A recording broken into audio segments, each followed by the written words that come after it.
Community Preservation Committee public meeting dated March 16th, 2021.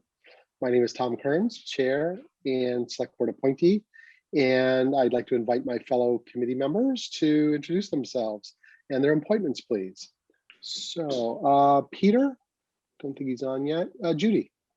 Judy Zonbrecker, Natural Resources Commission. Thank you, Paul. Paul Grasso, Recreation Commission. Burton, doesn't seem like he's on. Nancy. Nancy Nelson, Historical Commission. Thank you. Hester. Hester Schnipper, Concord Housing Authority. Thank you. Diane. Diane Proctor, Select Board. Thank you. And John. John Kratzley, Select Board appointee. All right. Thank you, everyone. I would like to start this meeting by apologizing for the cancellation of the February meeting due to a technical issue that I could not figure out, and the meeting collapsed. I'm really sorry that happened and it inconvenienced folks. I think we're going to make up for it tonight with great gusto, and so we are all, I think, so pleased, Heather, with your return, and very pleased to see Charlotte. And given Heather's return, I think our technology is now in safe hands. And I do have another rather important announcement, and that is that Heather is taking minutes tonight. And so for Paul and Nancy volunteering, did I get everybody? Thank you guys for taking minutes in the past. Really appreciate that.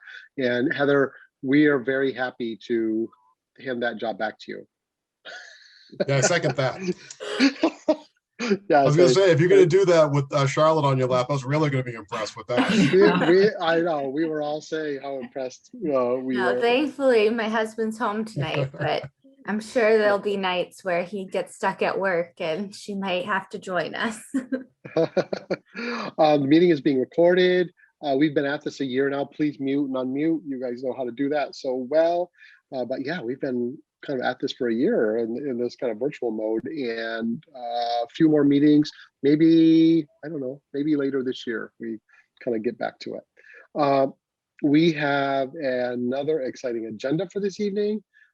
Heather has assembled a good roster of topics for us, and those include voting on the warrant article, the first meeting to discuss project conditions. We'll have a couple of rounds here because we have a couple of meetings coming up that we can talk about, and maybe the first glance at our project update report, which we've kind of deferred until March, and here we are. So and then our other business and minutes. So that's the lineup for this evening. Heather, did I catch all the highlights here? Yep. Good. Everybody ready to go? Great. Matt, thank you for joining us. And so I think the first order of business, Heather, is to review and vote on the 2021 warrant article. I will mention that I did participate in a Saturday morning meeting where I think the Matt and the Select Board invited us to do a quick report. Yeah, Diane. I just want to commend Tom. I wrote to you, and I don't know if you received the note because I just don't know if it got to you, but I mean, you just did a beautiful job in that presentation. It was efficient, it was thoughtful, it was comprehensive. So well done, and thank you for that. Well, thank you. Well, that, very nice, very nice. It was yeah, I mean, in a company of lots of veterans in a situation like that, so I kind of try to keep it short. But yeah, there was a kind of prep meeting for town meeting on upcoming June 13th that was held a couple of Saturdays ago, where there was just a kind of overview of our proposed warrant article and the others. So I think that, Heather, what you'd like to suggest is that we have a review of the warrant article and vote it. Yeah, I can put it up on the screen if you would like. Great. You want to maybe take us through that a little bit, Heather? Yeah. Everyone see my screen? Yep. Yeah. Okay, so yeah, so the warrant article has been drafted to reflect the recommendations that you guys put together in the matrix. Yeah, it- Heather, maybe I would also mention that you've uploaded this and a number of other documents to the website for this Yes. evening, right? Yeah, so this is on the website. Yep. And I just realized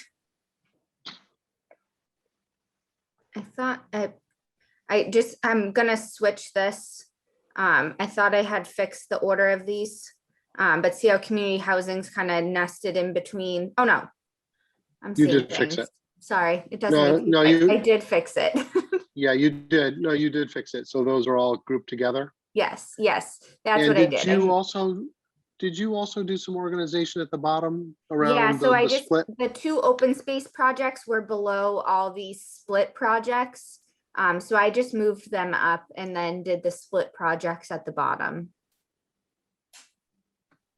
No change to the numbers column? No change to numbers. Mhm, no change to numbers. Okay, I have a question. Judy.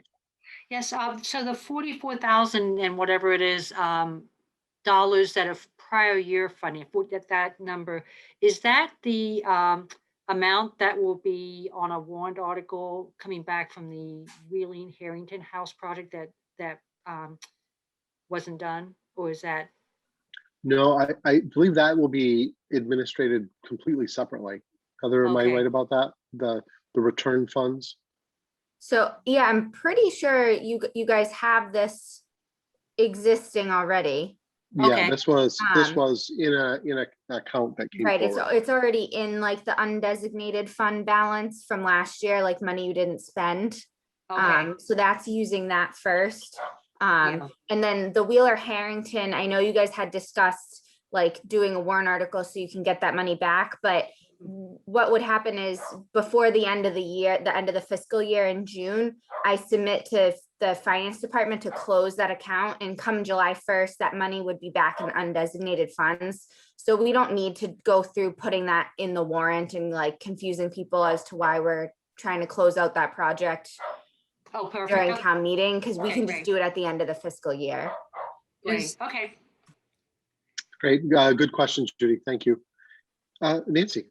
Is that the same thing for the old man's leftover money?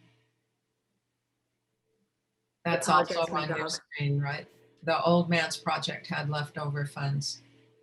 Is it the same procedure? Same procedure, yeah. So we can close projects at the end of the fiscal year, Yeah, close so those you- accounts. That's on your screen, yeah. Right. The only reason we did it at town meeting one year is because we needed that funding to fund the warrant article, which we Oh, don't okay. need this year. We don't have a gap. Right. Mhm. And it was Mhm. because it was a large amount. It was like almost $200,000. So it made sense to kind of try to use those funds. Mhm. Other questions with regard to this warrant article? Everybody in good shape? We ready to? I move it think to I'd just a like to say, vote? Yeah, job Hester. well done. I think we came out with something we can all feel good about.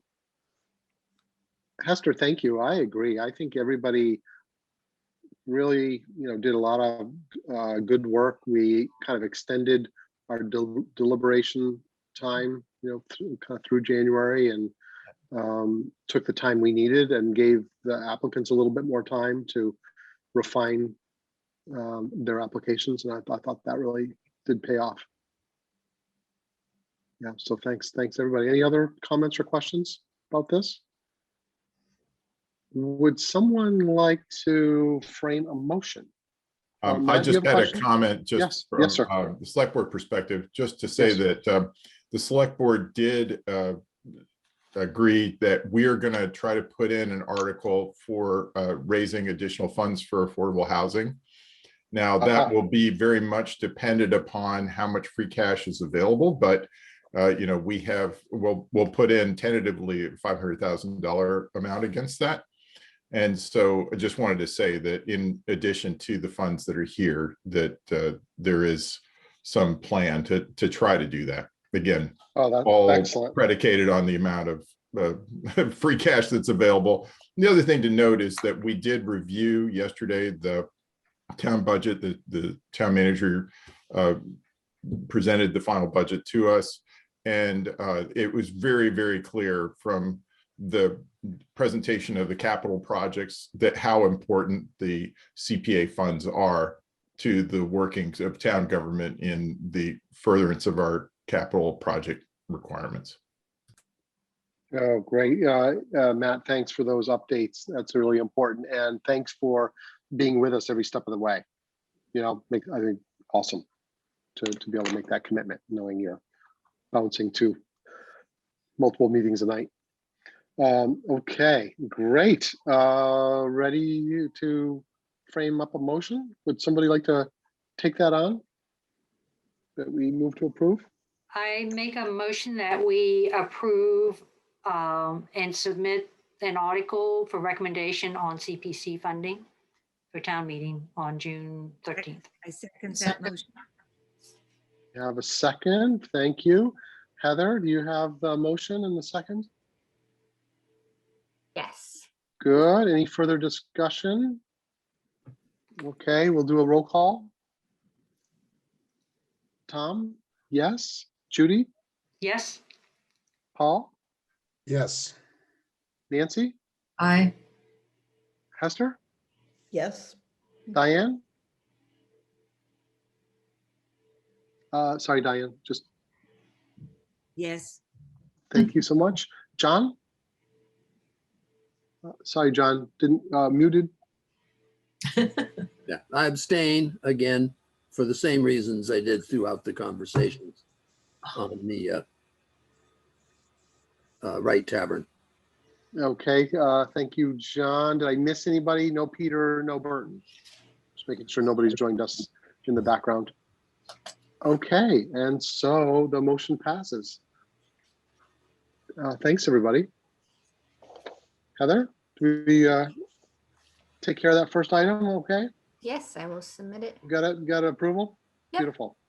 So number 2 on our agenda is the discussion of the draft project conditions. I think, Heather, you're just kind of getting back up and running here, but you did kind of put together an initial pass, I think, at project conditions. And what we're proposing to do was to go through those this evening as a kind of first pass, figure out where there are discussion points or recommendations for consideration.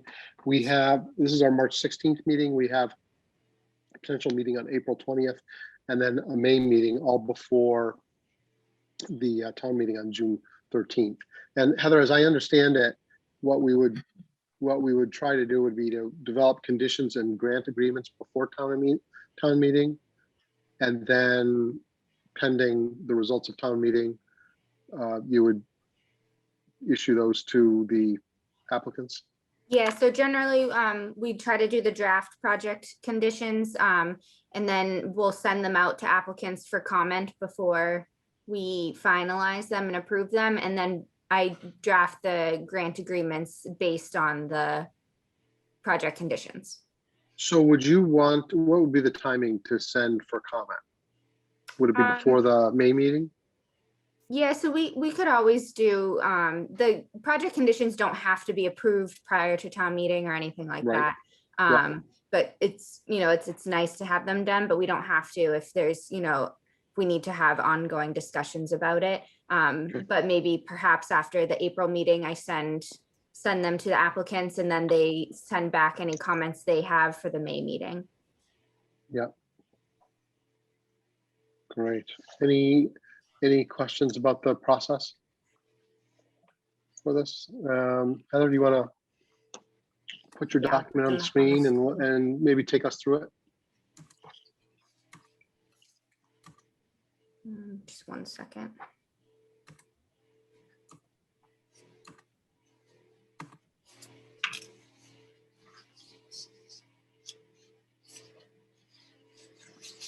So I don't know if you guys just want to go through project by project.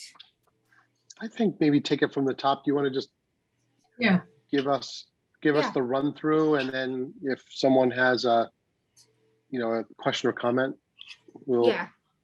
hit it. So the housing production plan, pretty straightforward. The first condition basically always kind of describes the project.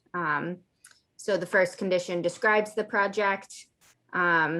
The second condition asks that somewhere this in the plan, the CPC is acknowledged as funding or helping to fund it, and then that a copy is submitted to the CPC. Should I just keep going? If anyone has comments, jump in. Yeah, once you keep moving, that's great. RHSO, it's the same project conditions that we always have for them. So the same describes the projects, any remaining funds, explains what happens to that, but there never is. They're always the first ones to send us their invoice, like July 1st to get paid. And that they submit copies of periodic reports. Affordable housing buy down. Again, the first condition describes the merits of the project and like what the funds can be used for. And then I just put in that deed restrictions will be placed on created units to ensure their permanent affordability. And we'll see, if Liz Rust or Marcia wants to kind of tweak that language when I send them the comments. Emerson Field flagpole, first one just describes the merits of the project, and then the other ones, copy of the signed contracts for the work are submitted, that the project's completed in accordance with the Secretary of Interior standards, and then that a permanent sign to the degree applicable is put up for the project. I have a quick question. Yep. And it's just, I don't remember the answer. When we do request a permanent sign, is that one of the signs that that we as a commission have paid for and we give to them? Is that right? Yes. Okay, Yeah. thank you. 110 Walden. Again, first one describes the project. Second one, they submit their full set of plans, so we have that. Signed contracts, so we have that. That any of the work that affects the exterior of the building receives HDC approval prior to being done. All work is completed in accordance with the Secretary of Interior standards, and again, the permanent sign.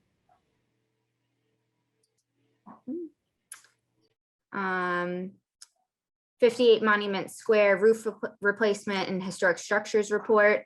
I did have questions on this one because I wasn't here for the discussions that you guys had when it was approved, back when you approved the matrix. Did you clarify whether or not you're funding the synthetic slate they've requested, a wood shingle roof, or was it either? And then were there any other discussions about whether the two things can be done concurrently and like billed, to us concurrently? Or do they have to complete the report before the roof? Because those were just questions that had come up when I was still here in November, so. Good questions. I mean, I can lean into that a little bit. With regard to the material, I think we did have some discussion about that. We were supporting their proposed direction as long as CHC and HDC also supported the direction. And there was an issue of the budget, were they in a situation where the funds were going to be exceeded, and they said that they would have to cover any gap in that issue. So that was my recollection of the materials conversation, and other people can help me with that. with regard to the sequencing of the report, I don't remember us clarifying that. But will others help me with that? I think what I remember about the sequencing is that they were very hopeful that they would not have to complete the historic structures report prior to doing the roof work. And on the material itself, they were willing to go back to the Historic Districts Commission. It would be good if they had some preliminary indication from the folks who are going to do the historic structures report that shingle roof would be preferable and more appropriate for the structure. But that was a little bit open, as I recall. Yeah. And they were open to it. So Any do other- you, should, Diane? How important is it to get that detail down now? That's not a criticism, it's just an open question. I just don't know. I mean, it may not be, you know, I could just say the funds are gonna be used to replace the roof and not clarify in the condition at all, whether it's the synthetic slate or the shingle, just leave it, it's replacing the roof. Yeah. And then, and also the historic structures report and not put anything in about timing. I just wanted to make Well- sure that I didn't miss a discussion about either of those things being a requirement of funding them. I don't think you missed that discussion, but I do think we rely on our other committees, you know, for appropriateness, let's say. But John? Yeah, no, my memory is exactly as Heather would prefer to do it, that we did not have a preference on the choice of roof, subject to other committees' recommendations. So if you just say doing the roof, that's what we thought the money would be for, and they would be guided by others. Okay, so I'll take out all that red text so that the project will just read that the funds will be used to replace the roof as well as complete a historic structures report. I have a question. See. This is a general question, Tom, is that okay? Absolutely.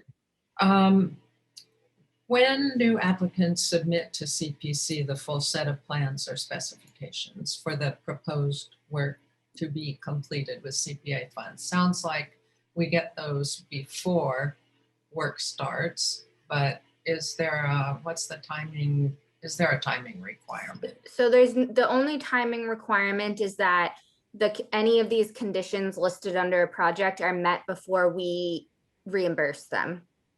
So if Okay, they submit for reimbursement and I check the file and say, well, I never received a copy of your signed contract with your contractor, they need to submit that to me before we'll reimburse them for the work. okay, there's nothing that says they can't share that information with us earlier then. No, Okay, good, because that might a take- lot of them will, as soon as they have a signed contract, just forward it to me so that they don't forget. Yeah. Okay. thank Great, you. good question. Any other questions or comments? Okay, Heather, you've got enough to clean this one up? Yep, so I'll clean that Great. one up. Terrific. And again, it's in the historic district, so they need HDC approval, Secretary of Interior Standards, and a sign. Super. So Wright Tavern. Yeah. Heather, John? can you admit Holly? Oh, yes, sorry, I can't see when I'm screen sharing that she's waiting.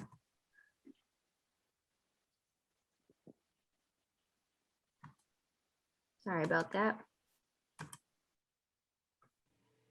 Okay, so I just have in red text, I didn't know if there was any discussions about clarifying what aspects specifically the CPA funds are to be used for. And then other than that, it's the same conditions. They submit copy of the plans, copy of the contract. HDC needs to approve any work, Secretary of Interior Standards, and a sign. In the first one, Mhm. the last sentence is not correct anymore because the April or the December 7th letter clarified the scope of the project. Okay, I don't know if I've seen that December 7th, so I'll have to find it. I can send it to you. Or- Okay. well, you've got it too, but I'll send it to you if it's easier. And there were nine items that they want to pursue that are directly related to stabilization. Okay. Okay. Yeah, maybe you were referencing that letter. Yeah. Or we were just listing the scope. This was the scope originally in the original application. Yeah. December 7th, Yeah, I was it- in labor, so. Yeah, haven't it seen did. that. Yeah, over that next month or so, they did, refine that scope. Tom, I just I was looking to see if Burton perhaps was in a planning committee meeting tonight, because I thought maybe that might be the reason he was not here. But when I look on the town government calendar, we're not listed as having a meeting, nor is there any URL that anybody could hop onto to join this committee if they wanted to just watch it. And I think that's a problem. all the way We around. should be on the calendar because they posted the agenda. Let me just. Well, I've got a Minuteman Regional High School, Concord, Carlisle, School Committee and Middle School Building Committee. But we are not there. You are on the agendas list because that's how I got in. Well, that's fantastic, Matt. And on the agendas list, I guess if you figure out how to do that on this ridiculous website, you They're can do that. listed but right here on the calendar. Well, I'm looking at the calendar right now, Heather, and Yeah. March 2/21, the 16th, and we are not there. So, Diane, we are there. I'm looking at the Well, calendar and Yeah, we're there. You just it's have to right say here. show You have to click more when more. there's so many meetings. Right. You have to click see more. got show you. more. You do that, you Oh. got it, right? Oh. Okay. Thank you for that help. I was trying to figure out whether Burton had a meeting. So. Thank you, We're Diane. listed twice. Yeah, I can see that we're listed twice. So we're very much there. Mhm. My apologies for the interruption. I was just concerned. And so I thought I would check. Yeah. Thank you. Thank you, Diane. Never mind. Okay. Okay, So, Heather. oh, sorry. Oh, no, it's okay. Nancy, you'd comment about the scope? Well, I have a comment in general about Wright Tavern. Are we done with the scope? I think so. Yeah, thank you. I apologize in advance. I have a few things that I've been working on that I think are important to consider for Wright Tavern that might be put into the conditions. And one of those things would be a preservation restriction that might apply in some way to both the exterior and the interior. I know in the past, Heather has said that if it's in the historic district, that would be sufficient protection, but it doesn't address interior spaces, which are also significant. So along with that, in general, I think it would be important to be documenting the interior of Wright Tavern. The exterior has historic American buildings drawings, but I think the interior really needs to be documented, and that could be either photographs or a LiDAR process that's really pretty interesting. And there's a firm, Feldman Surveyors, that does very interesting work with this 3D imaging, and that might be very useful. And they also have a pro bono program, so that could be very helpful. I think it's very important to begin to identify, document, and catalog the various building parts that are primarily in the attic and the basement, I think, but original and or historic pieces. And then I was curious about whether or not we could define an ongoing consultation process that could be informal, and not take up all of a meeting time, but to continue to consult with Wright Tavern as the plans and specs and costs are developed. And typically, I think CPC would see more explicit plans and specs in a construction or improvement project like this, but the character of the work means that there's this investigatory work that has to happen first, and then in a collaborative process, the plans and specs will be more developed in the direction chosen. So I'd like to stay in touch with that. So some of these things can be embedded in the conditions that are already here. And I'll continue to work on that. Can I speak up? It's Holly Kratzley. Hi, Holly. Hi. Yes, please. Yeah, so going back to the conditions that are there and to the changes to number 1, we did, Heather, to reduce this, we reduced the scope from a $500,000 scope to a 260, and did take out the things that are in the second sentence, the last sentence. But we also did add in the new request, consulting work by consultants, engineers and historical consultants. And I think you'll find that if you just, I assume if you just copy the letter from the, the submission that changed the scope, that will be in there and that will be clear there. Because I want to make sure the consultants are, can be covered by the grant, because they may be a significant part of this. I Were think they listed in the original application though? Because that's,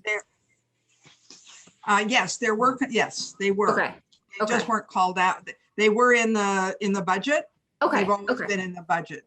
okay. That's, I recall Can that. either Holly or Nancy forward me that revised scope of work? I have it right I here. have so it somewhere. Okay.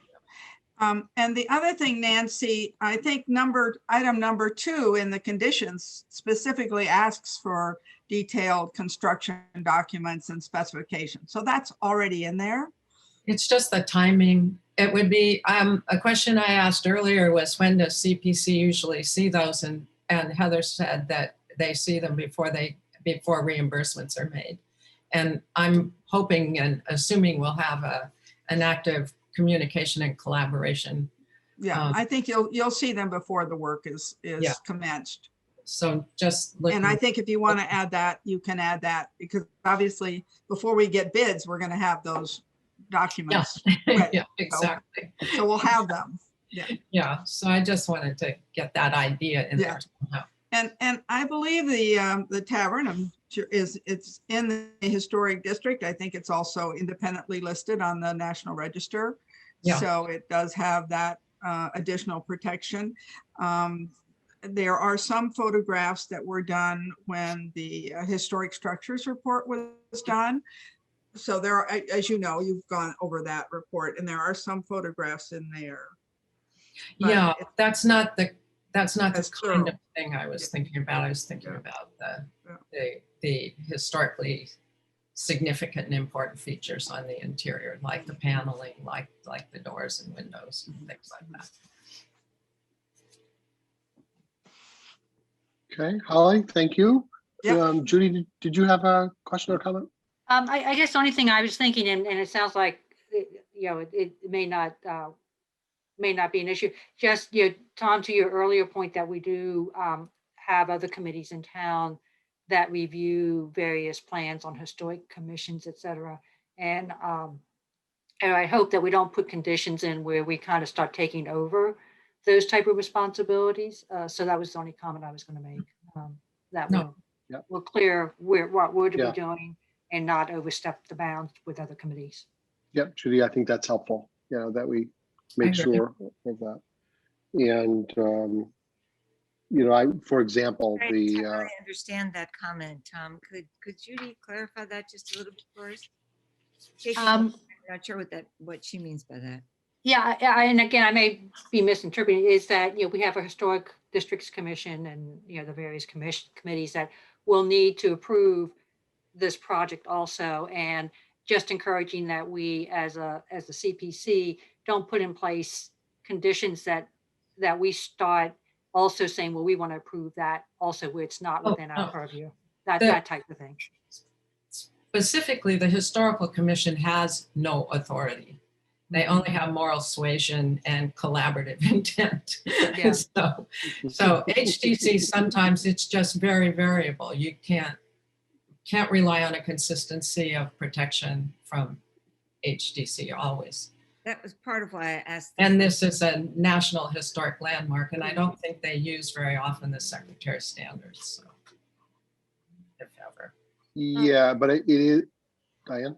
No, go ahead. I'll wait till you finish your comment, Tom, please. Okay, thanks so much. I do agree, sorry, just getting Esther's comment there, that with regard to the proposed preservation restriction, in terms of, you know, who would shepherd that, what the origin of that, you know, might be. I think that's a discussion point for us. And so I feel like I could use some guidance in terms of, you know, where that something like that, were it to move forward, where that would originate from, you know. Mhm. For example, that's one. Yeah. Tom, I think I mentioned at our last meeting, the one that wasn't canceled, but the one way before that, so it's not 2 months ago. I mentioned that graciously, the Wright Tavern people were willing to take Nancy and myself through the structure, and it was a wonderful experience, and I'm so very grateful for the time that they spent. I will confess to being rather surprised at the modernization of the interior, only because it's such an important heritage, you know, document, you know, building in our town. And I wonder, you know, I wonder how as a community, we deal with that, and whether that's under whose purview or no one's purview. I'm just a little bit confused about how to articulate that. I'm certainly not being judgmental. I mean, I'm just being surprised, and I'm wondering, you know, how do we discuss this as a community, and how does it move forward? And I would love some perspective and some advice from those who know more than I do.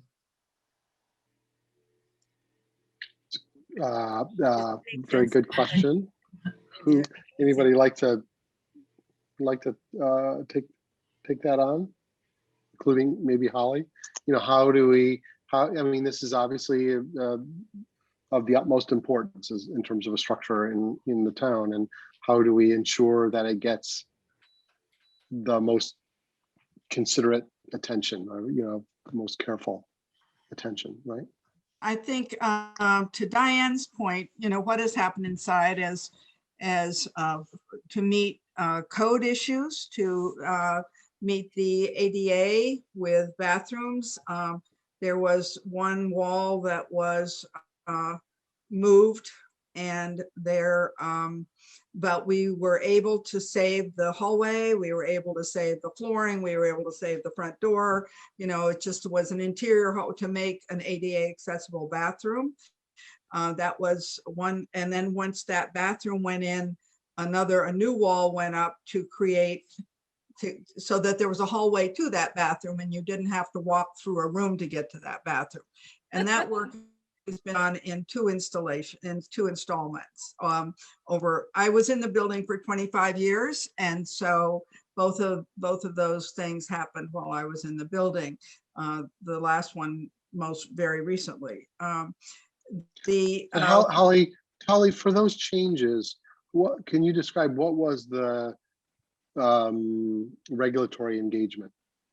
Was it simply dealing with the building department in town, or was there anything that beyond that with regard to the Secretary of Interior? No, nothing regard, because it was all done with private funds. So there was I mean, I think the CPC funding then does kick in the Secretary of Interior standards, but these were done to meet the requirements of the ADA and the building code to allow school children to come into the building and to provide accessibility to the building.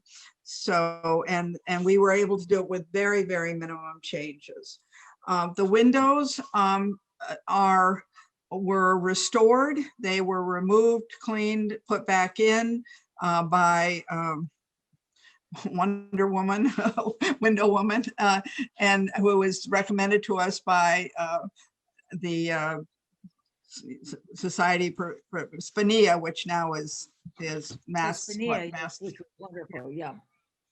And so, everything that we've done has been done with that kind of care. A real estate office did move in, well, first a mortgage office on the ground floor in the wing towards the mill dam. And that area was not part of the original structure, and that area does have the most new plaster. And the only so any new plaster on the first floor, there are 3 rooms that have essentially not been touched, very minimally, and the sunroom, which is a 1910 addition. So it's just the one room that was created when we needed a hallway to get to the ADA bathroom, and the other, the office right on Main Street. That area was, had plaster and things, but none of these required any permitting except from the building department. And under the statutes of once you're registered on the National Register of Historic Places, that only governs exterior. It does not govern any interior work. Thank you for that explanation, Holly. That's a big help. Thank you. Yeah. And Nancy. Because to be listed on the National Register of Historic Places or to be a National Historic Landmark is mostly an honorific designation, and there's no regulatory or absolutes associated with how structures are treated that are on either of those. And my experience has been, even with there are the codes themselves, and then there are the discussions about what applies and what doesn't. And I think in one of the reports that Wright Tavern had, I think it was it might have been the initial building inspector's report that had a whole section on code compliance, and a section that said for historic structures, only whatever is needed to absolutely mitigate a dangerous condition was required. There was something that made me think there's some leeway in the interpretation and application of those things. There is with the building, with the building code, there is not with ADA. That's the difference. And this. Well, we had discussions. I should say the National Park had discussions about the various grade requirements that we were, as a federal agency, mandated to follow federal ADA guidelines, but there are exceptions to be made under certain circumstances and same with any highway project, the chief engineer can make exceptions. So pursuing those might be useful going forward. That's all. No, you can apply for variances, and I've certainly done that but this was the access route. So it was just, it was the hallway. It was the hallway and the bathroom, and that was it. There was, because we were able to accomplish the entrance into the building without changing anything in the building. Yeah, that was great. Thank you for that clarification. Now, going forward, how does one, besides we know we have a very honorable committee from the church that is looking into the future of the Wright Tavern and how it's going to be used, and so that will be done, I'm sure, respectfully and thoughtfully. But does the CPC have any ongoing responsibility for the interior of the building short of the attic and basement, or is because that's all that's being addressed right now, that's what that is that's the area of oversight on CPC's part? Does that make sense? I believe it's the attic and the basement that are being addressed in terms of funding, right? Yes, no, maybe? Yeah, it makes sense, Diane, to me. I would say that, let's say if we use Nancy, your set of proposals as a way to ground the discussion. I mean, I listed 4. I hope I have those right. you proposed a preservation restriction, documenting the interior, cataloging building parts, and ongoing consultation. It's my shorthand. I don't know if I have them exactly right.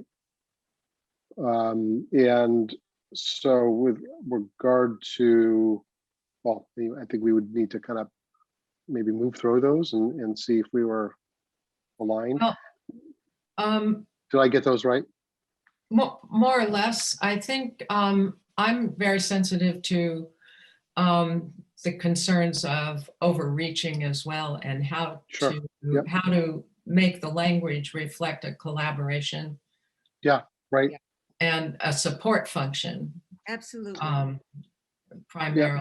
I mean, I think might not be ready to do that. But. well, I let me see if I can tiptoe into this and maybe maybe help or not. When we tackled the library project and they were dealing with the adjoining house and we were concerned about the interior, the issue of documenting the interior, I'm not sure if we articulated it as cataloging building parts, but certainly documenting the interior became a discussion point, if not a condition for that project. I have that, and I read that, and I just would hesitate to try to. So I mean, that for me, to me, that makes a lot of sense. Okay. I mean, John, are you trying to speak? I'm just asking questions, Tom, because I don't know, not because I have an opinion. I mean, at all. I'm just trying to understand. Well, I'm just trying to maybe break down the set of recommended conditions a little bit. I think the documentation seems like it makes a lot of sense to me that we would want this documented. Now the we could be CPC, it could be CHC. I don't know. Maybe it's those two groups, and others might be able to help me kind of understand that. And the cataloging recommendation could go with that. I think that makes good sense. The preservation restriction, in terms of the scope of that and that as an instrument, I just don't have experience in that. So I would need some help. And Nancy, you may have a sense that, once employed, it provides, the following protection, and it's administered in certain ways. And, like how does that instrument work? Yeah. I've dealt with projects that have had preservation restrictions. I've just never implemented one. Yeah. So I don't. Yeah. Tom, in our discussion, the discussion was so lovely. I mean, and the tour was so comprehensive. But one of the things was, of course, we'll be coming back for more money for other things, and of course they will, and of course we will be hearing about it. I mean, that's all. I mean, they cut back, and now they're going to go forward in the future. I'm just trying to understand about to some degree, and this is a strange emphasis, but the aesthetic of it. When I walked into the building, the antiquity of the space was gone. Any sense of a tavern was gone. Any sense of a place that spoke to a sense of what that building meant to Concord, what that building meant to American history, was virtually invisible. Now it's being used, and that's wonderful. It's being used. I mean, I'm not criticizing how it's being. I'm just saying that it wasn't there, and I don't know whether, that's important. If it is important, how does that get expressed? Well, Diane, I guess my response to that would be they have engaged experts that will be looking at it, and you may be an expert. I don't know your background, but to an expert, but you say it's not there as a blanket statement. I'm not sure that's true. An expert may go in and say there actually are elements there that are important. I don't know. That's why those folks have the focus that they have, and I think that it sounds like the team has put together a very good set of consultants to make that evaluation, and maybe share that back with us. I just don't know if your statement, for the record of it's not there, has any accuracy or efficacy at all. Okay, I'm just stating a question of aesthetic and questions about our relationship. I think that's the work. Keep quiet and keep learning.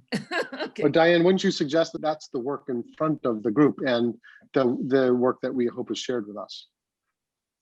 Absolutely, Tom. That's beautiful. Thank you. I mean, Nancy? I think it would be important and helpful to the Wright Tavern people to show that they have taken steps to protect the interior, what's left of the interior in perpetuity. So I think it would be to their benefit, but there's more. Yeah. I can be more concise, but not tonight. Heather, the message says the host has stopped my video. I just stopped it just because I didn't know if you should be part of this discussion.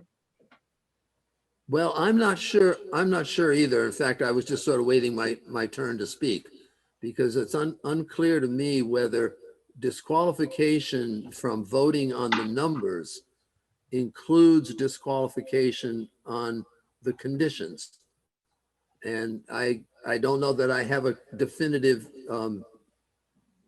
answer to whether Yeah. I can legitimately speak on this issue. I know what I would like to say, but I So also, if and maybe I should Well, be John- guided by the chair. John, thank you for bringing that up. I guess I would default to, if you don't have a definitive answer, then we should land on the side of safety and no conflict. Okay. Would you agree? I mean, if there's a question, that's exactly what this is for. I'm sorry, I didn't bring that up earlier, but yeah, as I guess we deliberate over how restrictive do we want to make the conditions, I don't know if that gets you into something that's more of a. Yeah, I think it might still present a conflict of interest. Okay, when I consulted with the Attorney General's office a year ago on the church steeple, the distinction was articulated to me as regarding the numbers and the allocation and distribution of the numbers. But I think if the committee feels that way, then I'll stay out of this conversation. Any comments about that from the group? I thought, John, that you recused yourself for all discussions around Wright Tavern and also about First Parish. Then I'll continue that way. I thought, I don't know if that's anybody else's recollection. That's what I thought. Okay, thank you, John. I'm sorry, I should have identified that Let me earlier. just say one other thing. Last year, when we had to go to town meeting for the overall article, I was always prepared and I did all the defense on the full article for the FinCom. And then, although it never had to happen, I was prepared to speak for the full article at the town meeting. So I have ventured on the other side of the line once the numbers got taken care of. Well, you know, John, your background gives you the kind of the most expertise to adjudicate this question. So, Yeah. you know, you're like the most qualified, and what the only thing we don't want to do is kind of whatever you would say nullify the applicant's proposal. You know. No, I understand. All right, so let me step aside. Yeah, John, if you just want to send me what the Attorney General's office said last year, and I can, check with Marcia so we can be sure for the next meeting. Well, it's all oral. There's nothing. Oh, okay. It was an oral conversation, and it clearly indicated to stay out of the distribution of the funds, because the single item that my wife was involved in was being distributed among a bigger pile of money. But I've never gotten clarity whether I could keep on going. So last year, when we needed to present everything through the issue of the religious nature of the funding and answer that question, I just kept going. But if this is John, I'll stop. Well, John, Heather brings up a good point, though, I believe, and that is we're doing a kind of initial pass through these conditions this evening, and we're going to come back to it on April 20th. And if we get some clarity between now and April 20th, you'd be back in the discussion. That's helpful. Which would be really helpful for all of us. Yeah, and Tom, I didn't mean to throw a spanner in the works here, and I'm no architect, and I'm certainly no architectural historian. I was simply responding to, and you may be right, Tom, the integrity of the building may be there. and just, I couldn't see it. It's why we have experts. That's right. And You so know, I, we're going to rely on them. Yeah. and yeah. that's what we need to do. And so thank you very much for that, Yeah. for the clarity of that. Okay, well, this is a good discussion. I wonder, Nancy, do you think this would help me and see if the committee would agree? Can you provide a little bit more breadth and depth around the preservation restriction proposal that you're making? And I think you've done some research there. Have you found that other CPCs utilize this tool and for this kind of application, and how? Yep. I wouldn't quite characterize it as a proposal yet. What I have done is checked with some towns and some others who deal with CPC issues and preservation restrictions. I know that town of Acton, I was told by a woman who was key in developing the CPA and remains active in Acton historic preservation issues, that Acton requires a preservation restriction for all of their historic preservation projects that are using CPC funds. Lexington also requires preservation restrictions when the investment of public funds is substantial, not necessarily for a $20,000 HSR, but for substantial investments of public funds. And I think, now probably $385,000 so far, is that correct? Yeah. So, and then more to come. So they do require preservation restrictions, and I have a copy of one preservation restriction that deals with the interior as well as the exterior. Well, that's what I was going to recommend to the committee for consideration. Given that you're saying, well, you're not yet at the point of making a proposal, is it possible, and maybe Heather with your coordination, that we could look at some examples of these preservation restrictions between now and the next meeting, and do a little bit of background research about how to potentially implement something like that? I think so. And then we could have that next conversation about this, and it would be informed by some whatever peer benchmarking, if you will, around, okay, this is the language behind a preservation restriction or an interior focused preservation restriction, or however it would be modeled. I don't know if we would need other guidance around that. I'm interested in it. I think that in your in your potential proposal, my thought. I have several examples, and what I've been trying to do is hone in on more specific examples of those that had exterior and interior provisions. And there are exceptions. You can also make exceptions. Yeah, and I do these, I'm sorry about my naivete here, but those other committees potentially, not that you would have this answer, can they unilaterally mandate this, or do they need some help from their legal counsel, from their town council? I don't think I'm thinking about any mandates that would preclude the already well-established jurisdiction of, for instance, HDC. Yeah, I'm not thinking of that. I'm more looking at a gap. Yeah, thanks. Okay, Judy. Yeah, the only thing that I'm thinking about through this discussion is that if we do adopt that, which could be a very good idea, we should ensure that we are consistent across all projects. On how I think that's important to consider too. Good point, Judy. Absolutely, I agree. Yeah, and might it be a kind of a new standard of care for us moving forward, with future applications? Maybe. Go ahead. Sorry.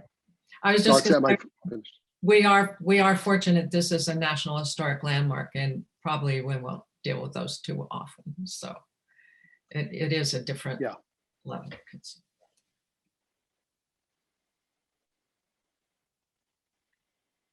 Okay, well, with regard to the library project, just, Heather, you may or may not remember this. The documentation of the interiors, was that legislated through CPC, or was that CHC? Or HDC? Do you remember that? I knew it was, I know it was a requirement, but I don't know who created that Yeah, condition. I'd have to look. I think I'd have to look. Do you have it there, Nancy? I want to say it I was the historical commission that suggested it, or have the library's response to the grant agreement discussion that says, with regard to the item about documentation of both the interior and exterior, that's the one thing. And that was to be submitted to, this was documentation, exterior and interior of Haywood Benjamin House, and submission to the Concord Historical Commission. That was a documentation. yeah, Question. so it was a Response. condition, yes. Yeah. So it was a CPC condition and the material to be submitted to CHC. Yes, Yes. and CPC. I don't think And both. CHC required it. It just says that it refers to the HDC decision, but the historic HDC is confined to the exterior, and the only authority the Historical Commission has really is to put a demolition delay of one year on. Right. So that's, I don't think it's gonna be hard to sort out the Yeah. jurisdictions. Yeah. Mhm. All right. So I guess my proposal, and maybe other comments on Wright Tavern, but my proposal would be that the documentation and cataloging to me seems relatively straightforward. I'm not sure if I'm exactly right about that. The preservation restriction is something that would have to be kind of drafted and, Yeah, carefully examined and, yeah. and then administered in the appropriate way. And Yeah. I don't have that. I would need some interim time to sort that out, I think. Yeah. Yeah, I would think Yeah. CPC would not administer it, but these are thoughts floating around in my Yeah. head that need to be tied down better. Okay, Diane. Thank you, Tom. I have no concern about the proposal or us supporting it. I just am trying to understand restrictions and their limitations, where they stand and how they get adjudicated. So thank you for all this, and I appreciate the discussion. So Heather, might we, and we could be a more holistic but team up and do a little bit of interim research here between now and the next meeting, and just try to understand this a little bit, which might be a little bit of coordination with our partner committees. As Nancy, you mentioned that it would be maybe prudent to have this in place. We may not be the ones to administer it. In terms of a preservation restriction. Yeah, right. I'm not sure what the discussion with other committees would necessarily be right now. Yeah, I think I just need to look into like the background of preservation restrictions, like what do they cost, who pays for it, are there legal fees Yeah. associated that the CPC or whoever, is going to hold the restriction, it has to pay, that sort of Right. thing, and how to word a condition. Should we require preservation restriction about who's responsible for paying for that, because it's not going to be CPC. Right. Or Yeah, it just seems like that was kind of what I was thinking. There's a bunch of research that's got to be done to create a foundation of understanding. A general understanding, yeah. I think, right? yeah, When I'm I'll a little look more into familiar it. with conservation restrictions and how they come to be than preservation, I think. Right.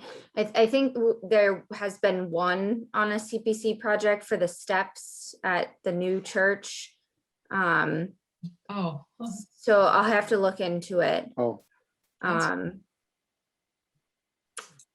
So Okay. that's the one that I'm just So- thinking I'll look into the history of. So would that be agreeable to the committee to kind of, I don't know, take this under advisement, do some research, bring it back to our next meeting Mhm. with Mhm. something that's a little bit more, more definitively framed? Mhm. Seem okay? Nancy, you happy with that? Yeah, yeah. And Heather, I've got all kinds of sources and whatnot, and you've got access to some great information too. The coalition has great resources, the Community Great. Preservation Coalition. Okay, Thank thank you. you. Sorry. No, we know it's the meaty one that we've got to sort out. It's fish. Okay, So we ready to move on to the next one? yes, please. Okay. So Chamberlain Park Bridge. So this one's just, again, first condition is what the project is. Second condition, they submit a copy of any documents or findings. So basically that they submit the survey work that's done. That's paid for by CPC. Emerson conservation restriction. Basically just that the funds shall be used towards the acquisition of the restriction.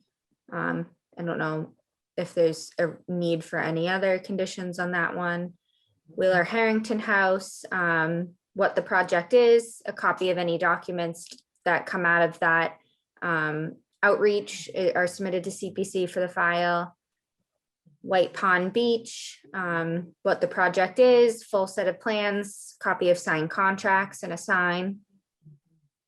Bruce Freeman Rail Trail, what the project is, and that the applicant shall submit general descriptions of the incurred expenses. So we know like exactly like where the fencing went, or, you know, what the funds were used for in the end. Quick question. Does Bruce Freeman Rail Trail already have a CPC sign up? Because I know we've given funding to them in the past. Maybe. I'll have to ask Marcia. Because if they don't, I know this is a relatively small project, but I think that would be appropriate use of a prominent sign. Yeah, I think nice idea. I'll ask Marcia about that.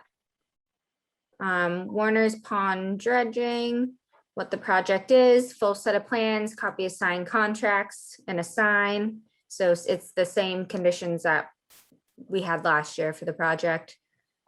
Old Rifle Range, what the project is, copy of any documents, you know, copy of the survey that's done. And then staff and technical support. And then there's the general provisions for all projects, and these are the same as last year. Okay, any other questions or comments on round one of our conditions? Heather, are there some edits you'll be making and posting version 2? Okay. Yeah, I'll make some of those edits for the next Great. meeting. Okay, good. No action required. We'll keep working on it, but that'll be on the website, and take a look. And as we get closer, we'll want to do our normal kind of wordsmithing, editing, and making sure it's all kind of cleaned up. Tom, can we bring yeah, John Diane. back? Can we bring John back? Yeah, let's ask Heather to do that. I just asked him to start video again. Yeah, thank you. Thanks so much. Thank you, John. Okay, John, we are ready to move to the project update report, I believe, where there were no other comments on conditions. Unless, John, you have any other, outside of Wright Tavern, if you had any other comments on conditions, let us know. What we agreed to is that we would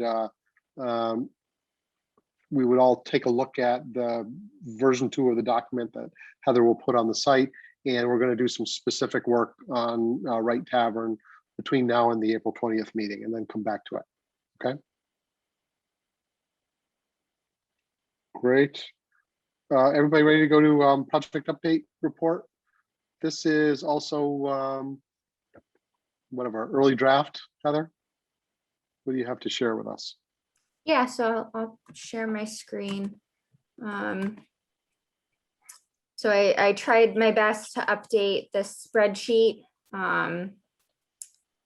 as best I could. I went through and like checked available funds.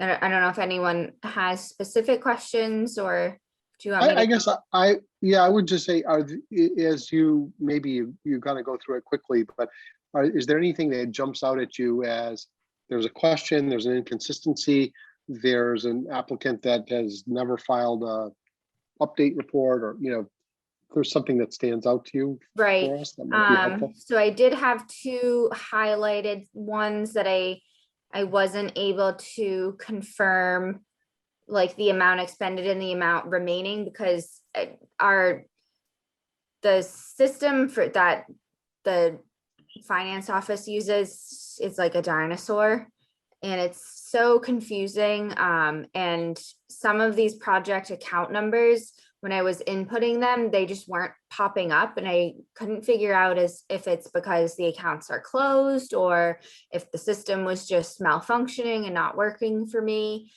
So there are a couple highlighted ones that I'm still trying to figure out how much has been expended from the account, if there's like a change in the number that's highlighted.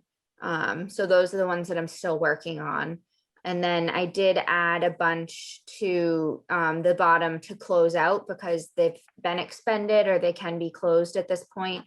So that includes RHSO for this year, Warner's Pond feasibility study, that's completed. The field renovations, that's completed. Harrington House preservation, that's the one that can be closed, and there's $40,000 coming back. Sleepy Hollow is completed. Staff and technical services. So I did add a bunch to the bottom here on a list to close, which is another to-do list item for me to work on getting site visits done and closing paperwork done for all these.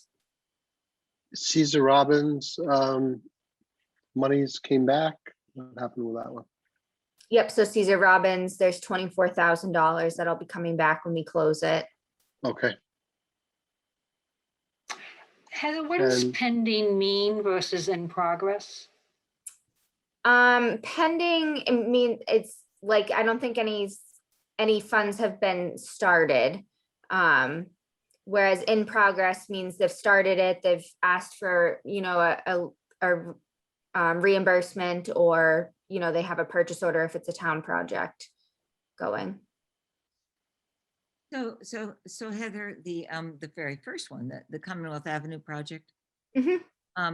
Do we have any sense for when that will get going and how that will move forward? I don't know timing wise. She did reach out to me just last week to get the grant agreement signed, because she hadn't done that yet. So she was sending that over. So I think they're getting ready to get started on that project. Terrific. Thank you so much. I have a couple questions. Yeah, John. Looking at the sheet that's pink. Yep. And top one about the Warner's Pond with 17,000 remaining. Yep. Can Delia kick that over to dredging? Or do we get that back? That's for the feasibility study, so that would be a different use of funds. I don't think that's allowed under CPA funding, so I would assume that would need to come back. As I recall, there didn't need to be as much testing done on the on the sediments, and that's what helped bring the price down on the feasibility study. Thanks, Judy. And on the Bruce Freeman Rail Trail at the bottom, there's a negative number. Do we take that out of? No, I don't know what happened. That negative number, I put that in the spreadsheet like over a year ago now. That negative number, and it was some like accounting error. And I remember I contacted finance about it and they told me why it said that and not to worry about it. So, no. They're drawing from multiple accounts, CPC just being one of them, maybe? Yeah, something happened there. It was something about how they inputted the allocation into admins, and so no, we don't have to subtract that 6,000. It just, there's nothing coming back from that.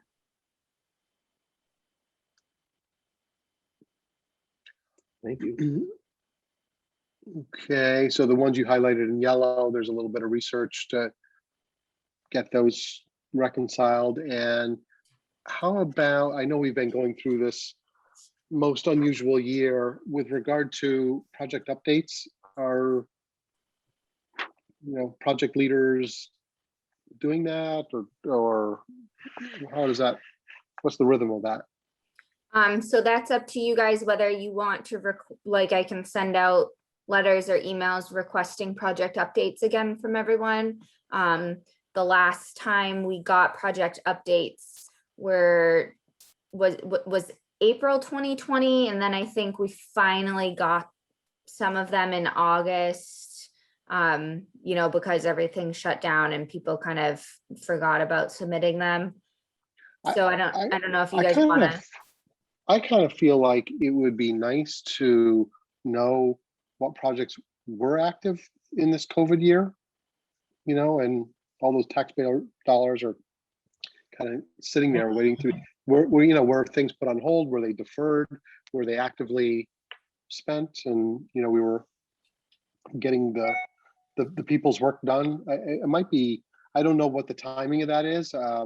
People are still struggling through this COVID period, but I would think that at some point by mid-year or something like that, maybe we create a target. It would be nice to get some sense of what projects actually have made progress. Is that, what do others feel? And just to get like a 2020 accounting, like what happened. Yeah, I agree with you, Tom. It's, there may be good reasons, that they were not able to do work. So we can understand that. That would be important to understand if there's a need for an extension. But, I think it's appropriate to ask for updates. I mean, we've given them money. I think Judy. I can add just one little tiny piece of update about the Buttrick House Gardens and the hardscape. There were meetings with contractors, I think, last week. So that's a very good sign. So that's going to be exciting. Yeah, great. Thank you. Yeah, Diane. I was just saying, I agree with Judy and Tom. I think getting an update right now would be really valuable. So Heather, normally do we request a kind of biannual, 2 times a year update? It's usually once a year. Once a year. What's the typical target for that update? Usually it's in the spring, but like I said, people just submitted them in August because we never really got them last spring. So I don't know if people are going to have much of a change from what they submitted in August. I mean, I can request that people submit them and then, let me know. They can just say if, there's no change since August, just tell me no change since August so they don't have to redo the whole report. Right. I like your time frame, Tom, is to try to get something for our May meeting or June. That's what it feels just like, we're then in a nice position to be able to responsibly report out to any constituents that would want to know kind of what the status of, millions of dollars of projects are.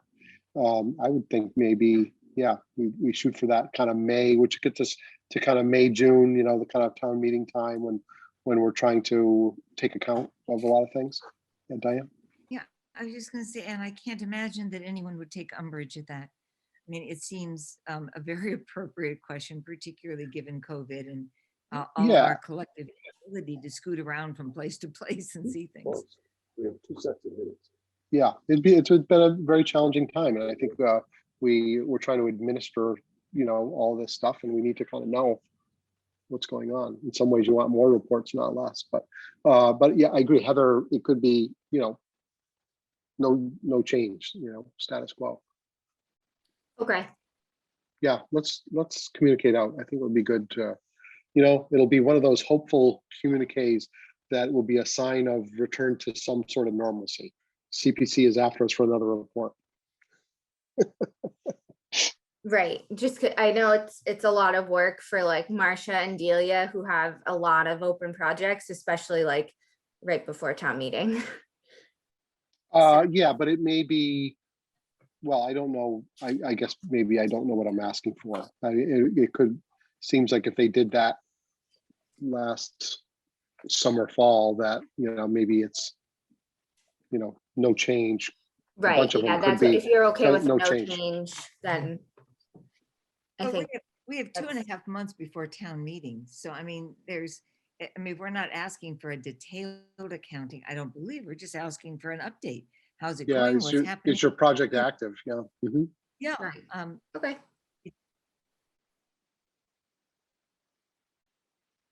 Okay, I'll send great. out those and request them in time for our May meeting. Yeah, thanks, Heather. And they're gonna say, oh my gosh, Heather is back. We gotta really get to work. Okay, that's great. They do have half our money.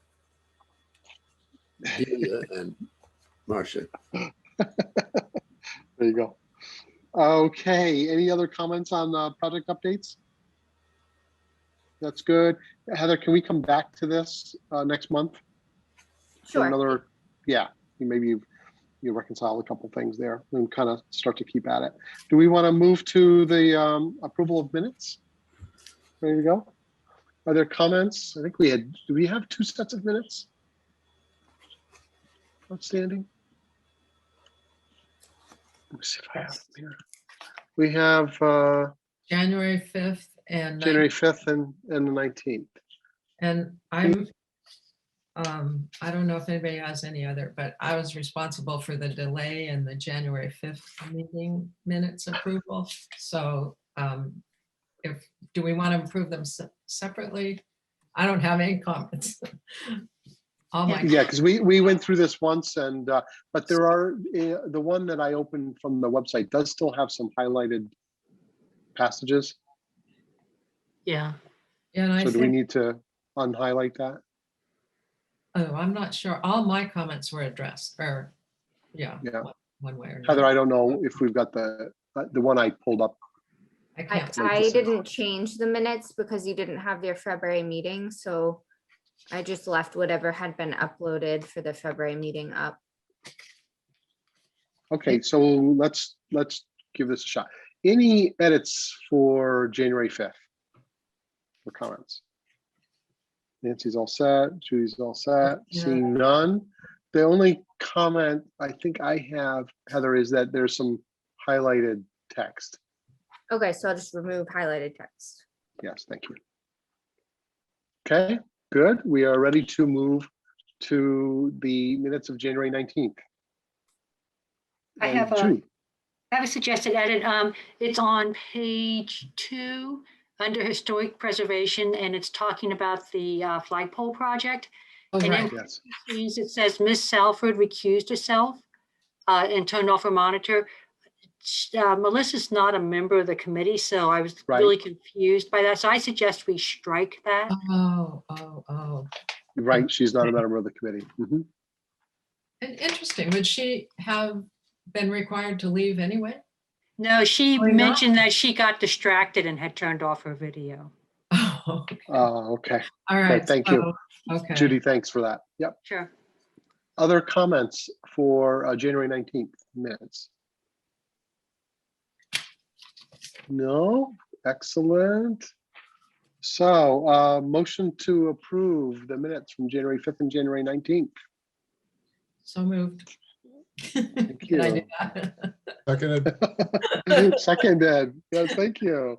All right, and let's move through it. Tom, yes. Judy, Yes. Paul, Yes. Nancy, Hester has not returned, I don't believe. Diane, She had to leave. yeah, Diane, Yes. thank you, and John. Yes. Excellent, excellent. Okay, the minutes are approved. And any other business? Heather, how did we do? We get through our agenda? Good. Any committee members? Yes? When's Judy. the hearing on this article? Do we know yet? One second, I can tell you. Heather told me that, but It's May 6th. Okay, thank you. yeah, thank you. The May 6th. So John? Yeah, what time? 7. 7. All right, thank you. Any comments from Matt? You joined us the whole time. Are you all set? I am all set. I think Yeah. I made my comments earlier about Yeah, the you did. Yeah, thank you. Real appreciate it. Okay, good. I don't think there's any other business. When And is with the, that, The yeah, May, John. meeting? I just wanted the date of the May, our regular May meeting. 18th, I believe. Is that right, Heather? Yes, May 18th. Okay, so we have April 20th, May 6th hearing, May 18th regular meeting, June 13th town meeting. And then I think we've got something on the books for June 15th. The town meeting's on Sunday, and then that following Tuesday, we're Right. back together. And yeah, at that time we may be, I don't know, Heather, we can talk about this, but in terms of terms and elections and all that may be in order. Right. Yeah. So I think my term expires, I think at the end of May. Oh, Wait, what does that mean, Tom? You're not leaving, right? Well, I'm here till the end of May. his And then we'll see. his term will end after town meeting. Yeah, and then after Yeah. town meeting. Yeah, exactly. Yeah, thanks, Matt. So anyway, that's the kind of lineup of meetings. and June 15th. June 15th and then, yeah, July 20th. Yeah. That's what I saw. In So far away. I'm sorry. It'd be good to Hi, know John.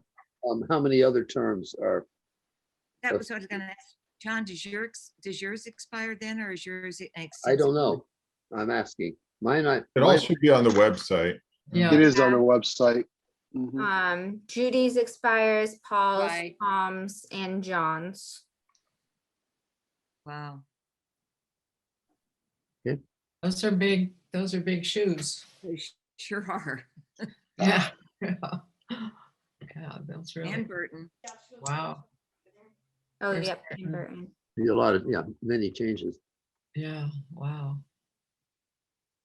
For the select board positions, I'd love to hear any of your ideas offline, of course, but be great Sure, to sure. even start working on that, seeing how many there are. Yeah, no, true. Best not to leave that to the last minute, right? And then have One, lots of two, gaps. three. Yeah. 1, 2 of those. Yeah.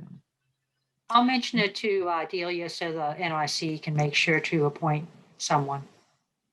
Yeah. It's usually something that someone on the commission likes to do. So because we all enjoy this committee. Well, I also raised it at the Recreation Commission that, because my second term expires there at the end of April. So they're definitely considering who to put forward for take my spot. So Yeah, so there's a lot in play, that's for sure. this is a great committee because it's so well integrated among town boards and committees. I think it's really unusual that we all get together like this. It's great. It's Well, and it always feels good to give away money. That's what I was just going to say. It's great because people love you when you've got money. That's exactly. yeah, people like you. Or not. Oh, Give away money, but it's also, it's also tricky, isn't it, to know where our parameters begin and end. And I think that discussion is an ongoing one. And the wisdom of experience is so valuable. So we're going to be really tough. Yeah. Yeah, the interchange is really good. it is very, it's a good group. I've always learned a lot.